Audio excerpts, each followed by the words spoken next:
Вот такой звук. Он идет вот отсюда.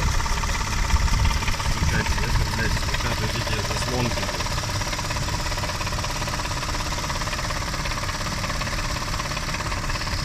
Сейчас попробую еще газануть. Телефон положу и пойду газану, потому что так неудобно.